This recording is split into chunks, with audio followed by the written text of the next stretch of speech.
Bismillahirrahmanirrahim. Dear students, Assalamu alaikum. Welcome to the course of Software Verification and Validation और आज उसका lecture number 11 है. Dear students, आज जो हमारा टॉपिक जो है वो अंडर स्टडी होगा वो होगा नॉन फंक्शनल रिक्वायरमेंट टेस्टिंग. और एक्चुअली इसमें एजेंडा देखते हैं क्या है. Agenda of today's lecture. इसके अंदर एजेंडा के अंदर हम प्रीवियस स्टडी को बहुत ही शॉर्टली देखेंगे. हम प्रीवियसली क्या कर चुके हैं और फंक्शनल रिक्वायरमेंट टेस्टिंग के हवाले से क्या कुछ पढ़ चुके हैं और आज हम क्या पढ़ेंगे. जैसा कि आप इससे पहले फंक्शनल रिक्वायरमेंट टेस्टिंग में ब्लैक बॉक्स और वाइट बॉक्स टेस्टिंग बड़ी तफसील के साथ पढ़ चुके हैं. आपने ब्लैक बॉक्स टेस्टिंग पढ़ी. ब्लैक बॉक्स टेस्टिंग क्या होती है, उसकी क्या करैक्टरिस्टिक्स है और किस तरह ब्लैक बॉक्स टेस्टिंग करने के लिए टेस्ट केसेस बनाए जाते हैं.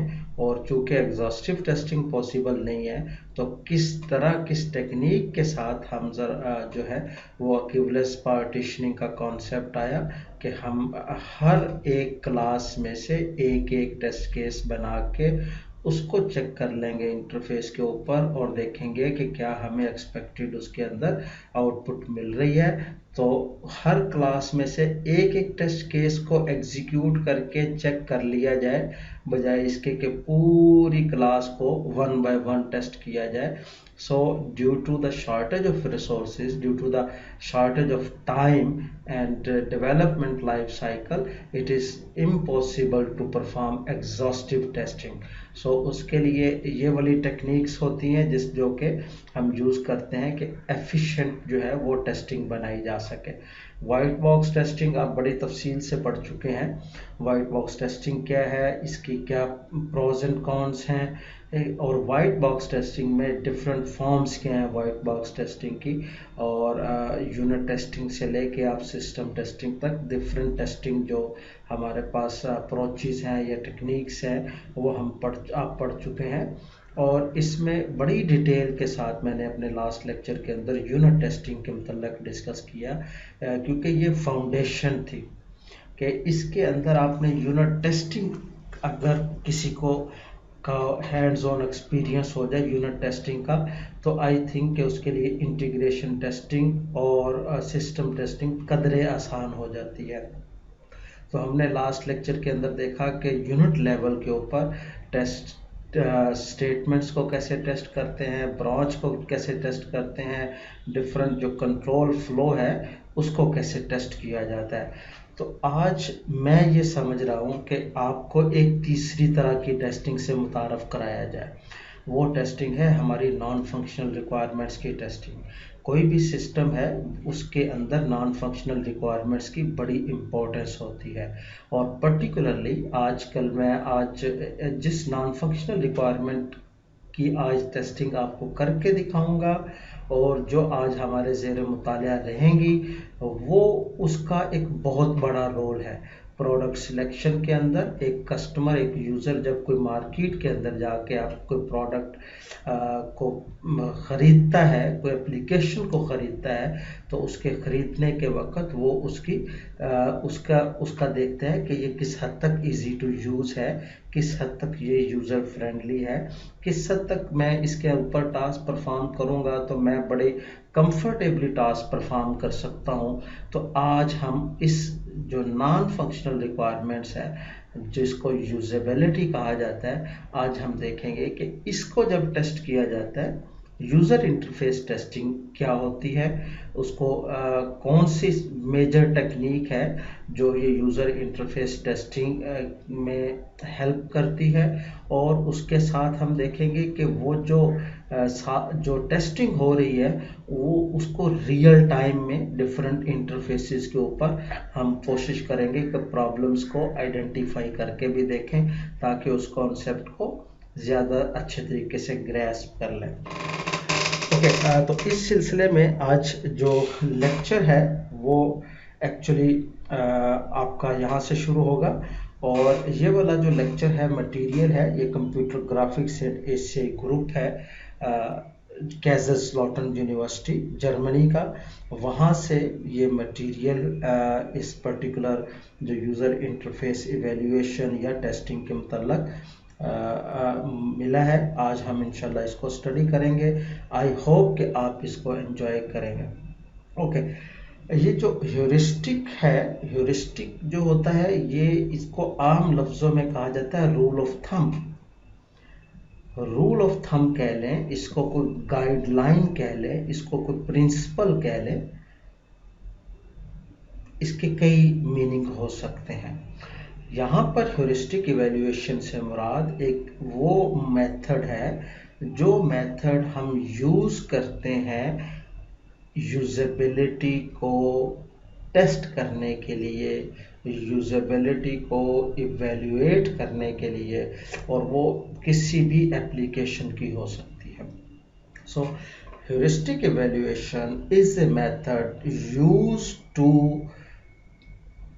used to find out different problems or flaws from user interfaces by following some guidelines or some set of principles.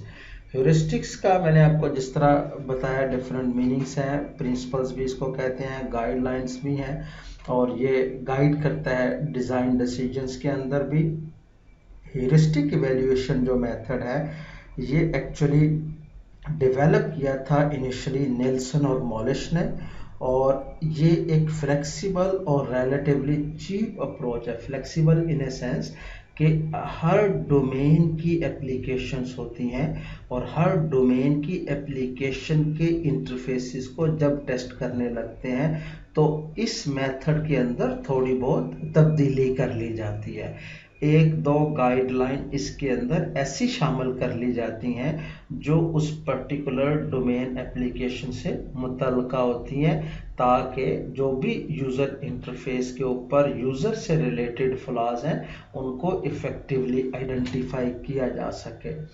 तो इसलिए इस मेथड को कहा जा रहा है कि ये फ्लेक्सिबल है, और चीप अप्रोच इस वजह से कहा जा रहा है कि इसके अंदर कॉस्ट इन्वॉल्वमेंट ज़रा कम होती है, इसको ज़रा कम टाइम के अंदर हम ये टेस्टिंग परफॉर्म कर ली जाती है।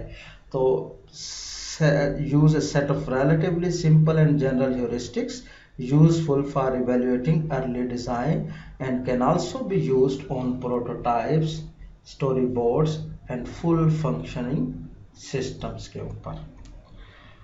ओके, ह्यूरिस्टिक इवैल्यूएशन मेथड के मतलब जब ये इसका हम देखेंगे अभी कि इसको कितने लोग परफॉर्म करते हैं, इस टेस्टिंग के इस इवैल्यूएशन के अंदर कितने लोग हिस्सा लेते हैं, किस हद तक वो प्रॉब्लम को आइडेंटिफाई कर लेते हैं, और वो प्रॉब्लम की सेवेरिटी क्या होती है।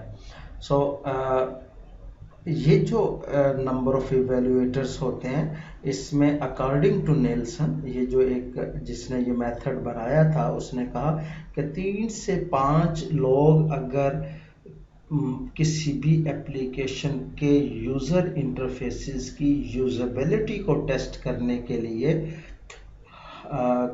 लगाए जाएं तो वो तकरीबन कोई 75% जो यूजेबिलिटी प्रॉब्लम्स होते हैं उनको डिस्कवर कर लेते हैं। मैं दोबारा बताता हूँ कि 3 से 5 अगर लोग जो कि एक्सपर्ट्स होते हैं, डेवलपर्स कह लें, डिज़ाइनर्स कह लें, वो जब किसी भी एप्लीकेशन की यूजेबिलिटी को टेस्ट कर रहे होते हैं, मेजर कर रहे होते हैं, तो अराउंड 75% जो प्रॉब्लम्स, टोटल प्रॉब्लम्स का 75% जो है वो डिस्कवर कर लेते हैं। और जो प्रॉब्लम्स डिस्कवर होते हैं उनका 4 स्केल के ऊपर सेवेरिटी उनकी सेवेरिटी को देखा जा सकता है।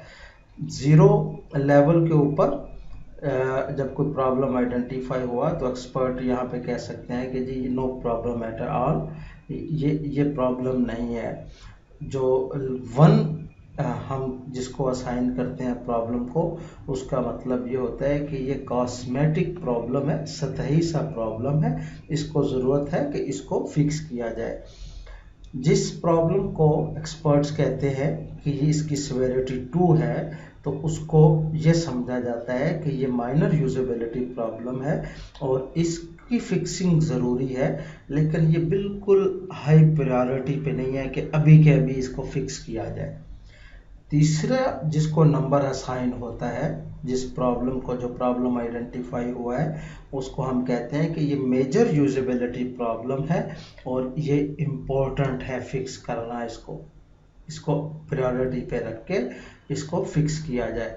और फोर्थ वन ये है कि ये कैटास्ट्रोफ प्रॉब्लम है, इसको फौरन तौर पे इसको फिक्स किया जाए, अदरवाइज सिस्टम जो है वो प्रॉब्लम कर जाएगा। तो ये उसके सिवियरिटी लेवल थे और वो मेथड को। ये वाला आप जो 1 से 10 तक देख रहे हैं ना, ये 10 ह्यूरिस्टिक्स हैं, या आप यूँ कह लें ये 10 गाइडलाइंस हैं, या आप यूँ कह सकते हैं ये 10 सेट ऑफ प्रिंसिपल्स हैं। ये गाइडलाइन, ये ह्यूरिस्टिक, ये प्रिंसिपल क्या करते हैं, ये गाइडलाइन किसी भी सिस्टम की एप्लीकेशन की यूजेबिलिटी को टेस्ट कर रहे होते हैं कि एक एप्लीकेशन डिज़ाइनर्स ने या डेवलपर्स ने बनाई, अब वो किस हद तक इजी टू यूज़ है, किस हद तक वो यूज़र फ्रेंडली है, किस हद तक वो यूज़र को ईजीनेस प्रोवाइड कर रही है कि वो अपना टास्क उसके ऊपर कंफर्टेबली अकम्प्लिश कर ले। तो ये 10 ह्यूरिस्टिक्स जो हैं वो बताती हैं उस एप्लीकेशन की यूजेबिलिटी। ओके, हम 1 बाय 1 देखेंगे, फिर इसकी हम एग्जांपल्स देखेंगे, एक्सप्लेनेशन देखेंगे, लेकिन यहाँ पर मैं आपको वो 10 जो 10 ह्यूरिस्टिक्स हैं नेल्सन की, वो मैं बताता चलूँ, और यही उसका मेथड भी है। पहला है visibility of system status, second one is match between system and real world, third one user control and freedom, consistency and standards, error prevention, recognition rather than recall, flexibility and efficiency of use, aesthetic and minimalistic design, help user recognize, diagnose and recover from errors, and last one is help and documentation. Let's go through one by one. Visibility of system status ये है, इसकी definition इस principal की, इस heuristic की, the system should always keep users informed about what is going on through appropriate feedback with in reasonable time. इससे मुराद simple ये है कि सिस्टम को, एप्लीकेशन को, ये यूज़र को बताना चाहिए कि इस वक्त क्या हो रहा है, और वो फीडबैक जो बताना चाहिए कि इस वक्त क्या हो रहा है, वो अप्रोप्रिएट होना चाहिए और रीजनेबल टाइम के अंदर उसको सिस्टम को बताना चाहिए। फॉर एग्जांपल आप देखते हैं यहाँ पर, ये एक एग्जांपल है, downloading file, time remaining 35 second, receive this 53% completed. ये वाला ग्रीन पोर्शन आप जब देखते हैं, जब कोई फाइल डाउनलोड कर रहे हो, अपलोड कर रहे हो, तो ये एक्चुअली आपको सिस्टम स्टेटस बता रहा होता है। तो इसी की हम बात कर रहे हैं कि ये सिस्टम इस वक्त स्टेटस बता रहा है कि आपका 35% जो फाइल डाउनलोड हो चुकी है और इसकी 47% समथिंग रिमेनिंग है, इतना टाइम इसके अंदर लगेगा मज़ीद, इतना उसमें जो है वो रिसीव कर लिया हुआ है data. So this is all about the feedback generated by a system to provide user what is going on. So एक तो एक अच्छी एप्लीकेशन की, अगर आप किसी सिस्टम के ऊपर देखते हैं, कोई टास्क परफॉर्म करते हैं, वो आपको अगर फीडबैक नहीं प्रोवाइड करता, तो एक्चुअली उसकी यूजेबिलिटी अप्रोप्रिएट नहीं है। तो पहला टेस्टिंग के दौरान पता चला कि सिस्टम को प्रोवाइड करनी चाहिए किसी भी एप्लीकेशन की यूजेबिलिटी। ओके, ये एक और एग्जांपल है, इसमें आप देख सकते हैं, ये एक सॉर्ट ऑफ आपको सेंडिंग ट्वीट, आप जब ट्वीट सेंड हो रही होती है तो यहाँ पर जो है ग्राफिकली रिप्रेजेंट हो रहा होता है, जिससे यूज़र को पता चल रहा होता है कि ये सेंड अभी जो है इंफॉर्मेशन सेंड हो रही है। ये एक एप्लीकेशन है जिसके अंदर आपको लग रहा होगा कि एयरलाइन फ्लाइट स्केड्यूल है, ये बता रहा है कि ये एक किस्म का सोर्स है, ये डेस्टिनेशन है, यहाँ से एरोप्लेन ने फ्लाई करना है और उसका एक ग्रीन सिग्नल है कि अभी वो फ्लाई नहीं किया, उसका टाइमिंग डिटेल्स भी बताया हुआ है। यहाँ पर वो सिस्टम स्टेटस बता रहा है, यहाँ पे वो बता रहा है कि वो फ्लाई करने के बाद इतना डिस्टेंस कवर कर चुका है और यहाँ तक अपनी डेस्टिनेशन से इतना दूर है। सो ये एक यूज़र को फीडबैक आ गई with the passage of time कि इस वक्त क्या स्टेटस है। ओके, एक एग्जांपल और ये आप देख सकते हैं कि यहाँ पर एक इंटरफेस के अंदर आप देखते हैं कि एक फाइल है, उसको इसके अंदर हमने प्लेस करने की कोशिश की तो वहाँ से मैसेज जनरेट हुआ कि इसके अंदर एनफ स्पेस नहीं है और आप यहाँ पर फाइल जो है वो प्लेस नहीं कर सकते। तो इससे साथ ही ये बताया गया है कि कितना अच्छा यहाँ पे स्टेटस दिया गया है, जो ये बता रहा है कि इस वक्त इस ड्राइव के अंदर ये इतना पोर्शन फिल्ड है और इतना पोर्शन अभी खाली है, साथ में साइज भी बता दिया गया। तो यूज़र इसको देखते साथ ही अंदाज़ा कर सकता है कि मैं जो फाइल इसके अंदर सेव करने जा रहा हूँ वो इसके अंदर सेव हो सकती है कि नहीं, जबकि ये चीज़ यहाँ से नज़र नहीं आ रही। सो इसको हम ये कह सकते हैं कि ये visibility of the system status है। ओके, दूसरा जो दूसरी गाइडलाइन है जो नॉन फंक्शनल रिक्वायरमेंट यूजेबिलिटी को टेस्ट कर रही होती है किसी भी एप्लीकेशन का, है वो match between system and real world. इसकी डेफिनेशन क्या है? The system should speak the users language with words, phrases and concepts familiar to user rather than system-oriented terms. Follow the real-world conventions, making information appear in a natural and logical order. इससे simple मुराद ये है कि जो आप system develop करना चाहें उसके अंदर जो आप वर्ड्स, फ्रेजेस, जो उसके अंदर कॉन्सेप्ट आप इंट्रोड्यूस करवाएं, जो आप उसका लोगो बनाएं, जो आप उसका डिफरेंट जो भी कंटेंट उसको आपने प्लेस करना है, तो वो रियल वर्ल्ड से करीब होने चाहिए, वो रियल वर्ल्ड से उसकी ममासलत ज़्यादा होनी चाहिए, वो सिस्टम ओरिएंटेड नहीं होने चाहिए। अगर वो रियल वर्ल्ड से ज़्यादा ममासलत रखेंगे तो यूज़र उसको इजी टू अंडरस्टैंड कर लेगा। ओके, उसकी एग्जांपल आप देखें कि ये वाला बटन जो है can be like real world conversation instead of labels. तो ये अगर आप इस सेंटेंस को पढ़ें तो इसमें ऐसे लग रहा है जैसे सिस्टम ने कोई आपसे, आपका कोई कॉलीग बात कर रहा है। You forgot to take a profile picture, would you like to use the default. So ये आपसे एक कन्वर्सेशन में रियल वर्ल्ड जिस तरह कन्वर्सेशन होती है तो उस तरह सिस्टम के ऊपर वर्ड्स को ऑर्गेनाइज किया गया है या फ्रेजेस को ऑर्गेनाइज किया गया है ताकि यूज़र उसको आसानी से उसको अंडरस्टैंड कर सके।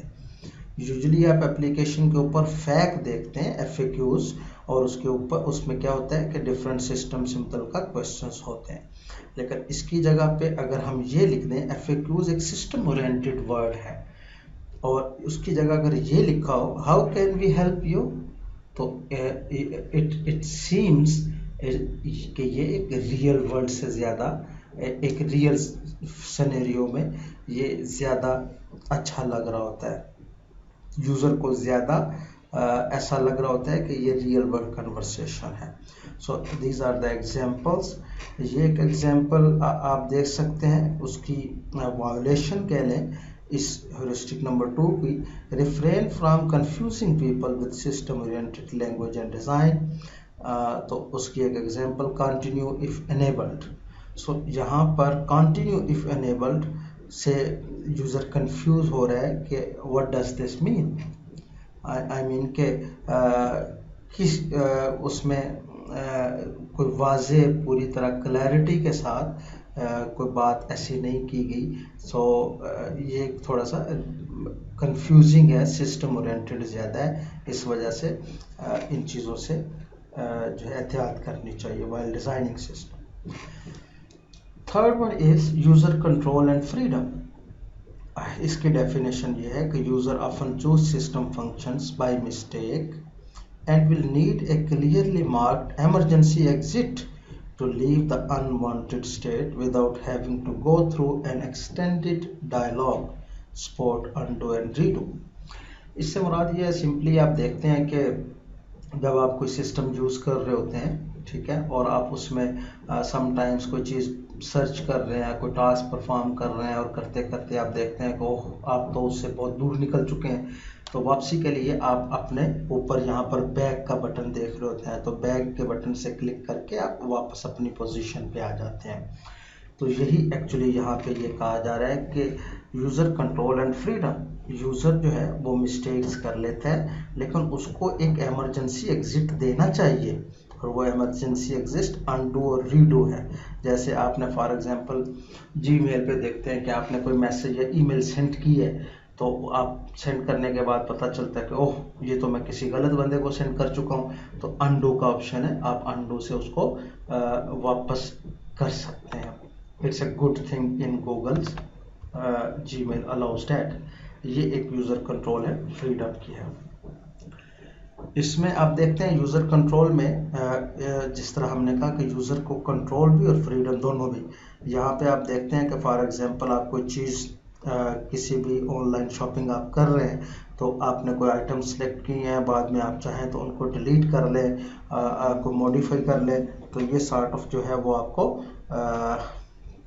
उसका क्या कहते हैं, ओके इसमें ये बात की जा रही थी कि एक्चुअली इसमें यूज़र को अलाउ करना चाहिए कि वो कोई अपनी सिलेक्ट हुई चीज़ को चेंज कर सके या डिलीट कर सके while shopping and something. For example इसकी एक और एग्जांपल मेरे जहन में आ रही है कि अगर फॉर एग्जांपल कोई बंदा कोई एप्लीकेशन फॉर्म फिलअप की है और उसमें कोई फील्ड है जिसमें वेट मांगा गया है, तो यूज़र जो है उसके अंदर अपना एक वेट लिखता है।